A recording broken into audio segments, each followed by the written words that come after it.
We have some breaking news this morning. Andrew Mountbatten Windsor has been kicked out of the Royal Lodge by his brother. Some stories are sad, some are scandalous, and every once in a while, a story comes along that is both of those things at the same time as being, quite honestly, hilarious. This is one of those stories. Because right now, in a quiet corner of the Norfolk countryside, a man who once stood on the world stage as a senior member of the British royal family is living next to what can only be described as a mountain of manure. And his new neighbors cannot stop talking about it. We are talking, of course, about Andrew Mountbatten Windsor, the man formerly known as Prince Andrew, the man formerly known as the Duke of York, stripped of his titles, stripped of his military honors, stripped of his royal patronages, and now reportedly stripped of a little bit of his dignity by 20 tankers full of liquid manure parked a couple hundred yards from his back door. Stay with me, because underneath the jokes, this is actually a story about power, punishment, and what happens when an institution finally decides to cut one of its own loose. Let's set the scene properly, because the journey that brought Andrew to this point has been extraordinary. For more than 2 decades, Andrew lived at Royal Lodge in Windsor Great Park, a 30-room mansion with sweeping private grounds. It was, by any measure, a palace in miniature. It said everything about the position he once held. He fought to keep that home, even as scandal after scandal chipped away at his public standing, even after his mother, the late Queen Elizabeth II, forced him to step back from royal duties in 2019 following his catastrophic television interview about his relationship with Jeffrey Epstein. He held onto Royal Lodge through the loss of his military titles, through a multi-million-pound settlement with his accuser, Virginia Giuffre, and through years of mounting public anger. Then, in the autumn of last year, everything changed at once. A fresh batch of documents from the Epstein files became public, and the pressure on the royal family became impossible to manage quietly. King Charles stripped his younger brother of the last of his titles, and Andrew was told, in no uncertain terms, that his time at Royal Lodge was over. In February, he packed up and moved out of the mansion he had called home for 20 years, relocating to a much smaller property inside King Charles's private Sandringham estate. And then came the birthday nobody will forget. On February the 19th, the same day Andrew turned 66, police arrived at his temporary residence, a 5-bedroom farmhouse called Wood Farm, the same cottage where the late Prince Philip spent much of his retirement. Andrew was arrested on suspicion of misconduct in public office, over allegations that he shared sensitive government information with Jeffrey Epstein while serving as Britain's official trade envoy in the 2000s. He spent roughly 11 hours in custody before being released under investigation, meaning he has not been charged, but the case against him has not gone away either. He was photographed being driven away from the police station, slouched in the back seat, looking like a man who understood exactly how far he had fallen. Police searched both Wood Farm and his old home at Royal Lodge over the following days, hunting for anything relevant to the case. He remains, to this day, neither cleared nor charged. Innocent until proven otherwise, yes. But also undeniably, a man whose life has been turned upside down. Now here's where the story takes its strange turn. While waiting for a permanent home to be prepared for him nearby, a property called Marsh Farm, Andrew has had to deal with the sights, and more importantly the smells, of a very working agricultural estate. Because Sandringham is not just a royal retreat. It is a genuine, functioning 20,000-acre farm, complete with hundreds of cattle. And King Charles, in keeping with his long-standing environmental instincts, has reportedly banned synthetic chemical fertilizers across the entire estate. Which means one thing: manure. Lots and lots of natural manure, used the old-fashioned way to enrich the soil. Reports describe convoys of tankers, as many as 20 of them, delivering what has been estimated at 150,000 gallons of liquid manure to fields directly behind Andrew's new property. Workers were seen spreading muck across freshly planted trees just yards from his front door. A mound of solid manure, ringed with straw bales, was piled up within a couple hundred yards of the house. For weeks, by multiple accounts, the air around Andrew's new home carried the unmistakable scent of the countryside, and not in a pleasant, wildflowers and fresh hay kind of way. Now, to be fair, and I want to be genuinely fair here, this is not some conspiracy. Spreading manure on farmland is completely normal agricultural practice. It happens on working estates all over rural Britain every single year. There is no hard evidence that anyone deliberately timed this to embarrass Andrew. The most likely explanation is that this was simply routine land management that happened to coincide with his arrival in the area. But timing is a funny thing, and perception matters just as much as fact when you are talking about a man whose reputation is already in tatters. Because here's what the locals actually said. One villager, speaking to reporters, remarked that Andrew has carried a whiff of scandal around him for years, so it felt almost fitting that he would now be surrounded by the actual smell of manure. Another resident pointed out something sharper.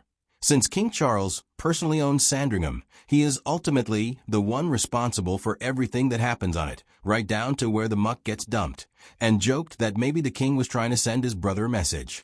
Nobody can prove that. Almost certainly it isn't true. But you cannot stop people from laughing when reality lines up this perfectly with a man's circumstances. And that laughter has not stayed confined to one village pub. It spread across social media within days. It became a punchline on morning television. It turned into one of those strange little viral moments where an entire country seems to collectively raise an eyebrow and say, well, that's poetic. For a man who once dined with presidents, who once represented Britain on trade missions across the globe, who once lived in a 30-room mansion, to now be defined in the public imagination by a pile of cow dung down the lane, that is its own kind of humiliation. Not one imposed by a judge or a parliamentary committee, but by the universe's own sense of comic timing. But let's not let the manure story distract us from the more serious layers underneath it, because there is a lot going on here, beyond the jokes. Since his eviction from Royal Lodge, Andrew has reportedly lived under conditions that are, frankly, unrecognizable compared to the life he used to lead. He has kept an extremely low profile, rarely seen in public, occasionally photographed walking his dogs on the estate grounds with a bodyguard close behind. Inside Buckingham Palace, according to people familiar with how staff now discuss him, he is referred to simply by his initials, a deliberate distancing that speaks volumes about how far the institution wants to keep him at arm's length. His permanent new home, Marsh Farm, has needed significant work before he could move in for good. Security fencing has gone up around the property. A mobile home was installed behind the main house, reportedly for protection staff. Renovations dragged on for weeks, and there were reports suggesting Andrew himself was in no hurry to leave the temporary comfort of Wood Farm, creating friction with a king who very much wanted his brother settled, contained, and out of the headlines. Eventually, around the Easter period, the move to Marsh Farm was completed. Life at his new address has not been entirely quiet either. There were reports of an unsettling incident during one of his walks on the estate, when a stranger wearing a face covering approached him in what was described as an attempted assault. Andrew reportedly fled the scene in his vehicle with his personal protection officer, and the individual involved was later charged over the incident. Whatever sympathy remains for Andrew in some corners of the country, that episode is a reminder that the anger directed at him is not always confined to online comments and pub gossip. For some, it clearly runs deeper and darker than that. And what about the neighbors themselves, the actual human beings living around Marsh Farm and Wood Farm? Reporters who have visited the area describe a community with genuinely mixed feelings.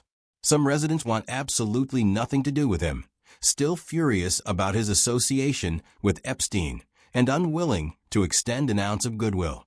Others, interestingly, express a kind of residual sympathy, the instinct some people have toward anyone who appears to be down on their luck, regardless of how they got there. The owner of a nearby pub described a local mood that was watchful, curious, occasionally amused, but not universally hostile. It is a complicated picture, not the simple pitchfork-wielding mob you might imagine from social media headlines. So where does all of this actually leave Andrew?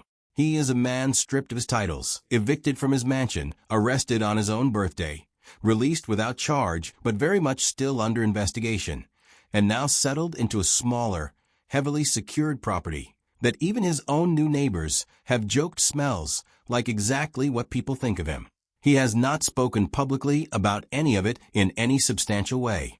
No interviews, no statements beyond the barest legal necessities, no attempt to control the narrative the way he once tried, disastrously, in that infamous television interview years ago. Whether that silence is strategic, whether it comes from legal advice, or whether it simply reflects a man who has finally run out of things to say, it is hard to know from the outside.